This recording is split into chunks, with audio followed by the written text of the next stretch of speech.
in early 1812, following the successful capture of Ciudad Rodrigo and the siege of Banados, the Duke of Wellington advanced his allied army northwards to expel Marshal Marmont's French army from Portugal.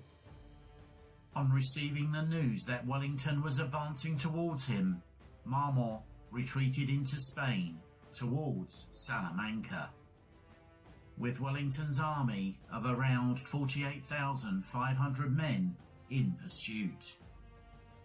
On entering Spain, and although the French armies had been stripped of some of their best troops by Napoleon for his campaign in Russia, Wellington needed to keep the French armies apart so that they wouldn't outnumber him. So in May, a force of some 7,000 men under the command of General Hill successfully destroyed the bridge at Almaraz, severing direct communication between Marshal Soult's and Marmont's forces. The French had fortified the town of Salamanca, which was a major French supply depot. Wellington attacked the town on June the 19th in an attempt to force Marmont into combat. Salamanca fell to the Allies just over a week later. However, with no intention for battle from Marmont, who withdrew behind the Douro River, Wellington advanced towards the French, hoping for an opportunity that would force a conflict. For several weeks, Wellington found his manoeuvres blocked by the French, who continued to threaten his supply lines from northwestern Spain. However, with the French army starting to receive a steady supply of reinforcements, taking his force up to around 50,000 men, Marmont recrossed the Douro and started to deploy his army, attempting to turn Wellington's flank. With the two armies now marching eastwards and parallel to each other, with the British on the inside line, while the French were beginning to become strung out on the outside line. For 6 days, Marmont attempted to turn Wellington's flank, while Wellington continued to successfully manoeuvre to block him. Wellington was considering withdrawing his army back to Portugal, while Marmont believed that Wellington was a defensive commander and would not attack on ground not of his own choosing. Both armies were now 4 miles to the southeast of Salamanca, with the Allies deployed in a defensive line on the high ground above the village of Los Apiles, while the French were deploying along the heights further to the south, looking to avoid a direct battle and still attempting to outflank the Allies. Marmont then observed dust clouds created what he believed was the Allied baggage train beginning their retreat westwards towards Ciudad Rodrigo. With a large part of the Allied army concealed by the high ground, Marmont believed that the force he was facing was the Allied rearguard. He therefore ordered 3 divisions to quickly move westwards to cut off the perceived Allied retreat, as the French army continued to deploy westwards in front of the Allied army, dangerously extending their line and exposing their flanks.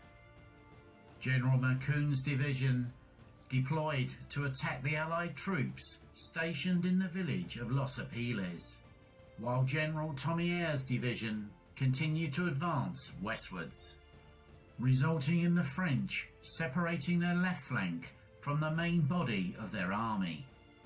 The dust cloud which Marmont observed was in fact the Allied 3rd Division and a Portuguese cavalry brigade en route from Salamanca to strengthen the Allied left flank.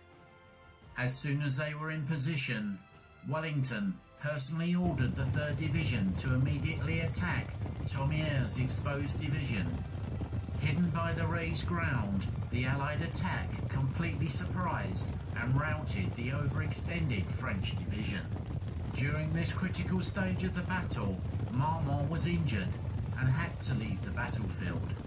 An hour later, Marmont's second-in-command, General Bonnet, was also injured and also had to leave the field, resulting in the French command passing to General Cassel.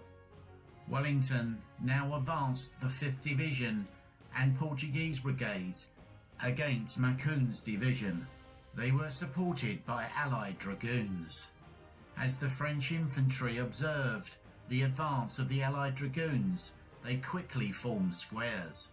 However, they were attacked first by Allied infantry, whose concentrated volley fire and bayonet charge broke the French squares, who were finally routed by the arrival of the Allied dragoons, resulting in over 4,500 French casualties. As the Allies continued to sweep up along the French left, the Allied 4th Division then launched an attack against Cassel's division, which was repulsed, leaving a gap in the Allied centre, into which, despite the near collapse of his left flank, Cassel launched a counterattack with Bonnet's division. However, despite some initial success, they were countered initially by a Portuguese brigade commanded by General Beresford, and then by the Allied 6th Division deployed by Wellington, forcing the French to retreat. The Allied 1st Division on their left flank then began to join a general advance. As the French line began to break and retreat, a French division commanded by Fourret conducted a resilient rearguard action which delayed the Allied advance by nearly an hour, allowing their comrades time to withdraw, although they were finally outflanked and had to join the general retreat. The Allied casualties at the Battle of Salamanca totalled over 5,000, with around 3,129 British casualties and around 2,038 Portuguese casualties. The Spanish army took no direct part in the battle. French casualties totalled around 6,000, with another additional 7,000 taken prisoner. Although Wellington ordered a pursuit of the French, with darkness falling, his soldiers were too exhausted to do so. However, the pursuit continued the following morning, with the Allied cavalry routing a force of 4,000 French infantry at the Battle of Garcia Hernandez, where the Allied cavalry successfully broke 3 French squares and taking a further 1,000 French prisoners. The Allied army entered the Spanish capital Madrid on the 6th of August, forcing Joseph to flee southwards towards Valencia to join Marshal Suchet.